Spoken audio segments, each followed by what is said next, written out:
మానవ శాస్త్రం అయితేనేమి, ఆంథ్రపాలజీ, బయాలజీ ఇలాంటి సబ్జెక్ట్స్ లో మనిషి ఎలా ఎవాల్వ్ అయ్యాడనేది మనం చదువుతాము. ఈ సందర్భంలో మనం ఒకటి అర్థం చేసుకోవాల్సింది ఏంటంటే, మనిషి ఆఫ్రికాలో ఎవాల్వ్ అయ్యాడు కాబట్టి 40 డిగ్రీ సెంటీగ్రేడ్ వరకు ఆ మనిషి ఎలాంటి ఒత్తిడినైనా కూడా అతను ఆపుకోగలడు. అదేవిధంగా 0 డిగ్రీ సెంటీగ్రేడ్స్ వరకు కూడా ఎలాంటి చలినైనా అతను తట్టుకోగలడు. కానీ ఒక్కసారి 40 డిగ్రీ సెంటీగ్రేడ్ దాటినా, ఇటు 0 డిగ్రీస్ బిలో వచ్చినా కూడా ఆ మనిషి ఖచ్చితంగా అడాప్టేషన్స్ లేకుండా మాత్రం ముందుకెళ్ళలేడు.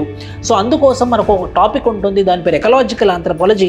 అందులో ఏంటంటే మనిషి ఒక వాతావరణం 40 డిగ్రీలు దాటిన తర్వాత 0 డిగ్రీస్ కన్నా తక్కువ ఉన్నప్పుడు ఒక genetical adaptations, cultural adaptations, biological adaptations చేసుకొని తను సర్వైవ్ అవుతాడనమాట. సో మనం ఎప్పుడైనా కూడా సర్వైవ్ అయ్యే విధానంలో మనం అవలంబించేటటువంటిది, ఫర్ ఎగ్జాంపుల్ మనము ఒక వేడి ప్రాంతంలో ఉన్నామనుకోండి, మన యొక్క ఫ్యాట్ కంటెంట్ థిన్గా మారుతుంది.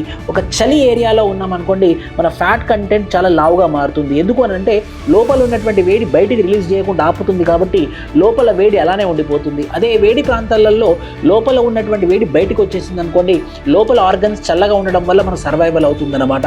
సో ఇలా మనిషి యొక్క మనుగడ, మనిషి యొక్క ఎవల్యూషన్ ఎలా జరిగిందన్నది మనము ఈ ఎకలాజికల్ ఆంథ్రపాలజీ అనే ఒక మానవ శాస్త్రంలో చదువుతాము. Thank you.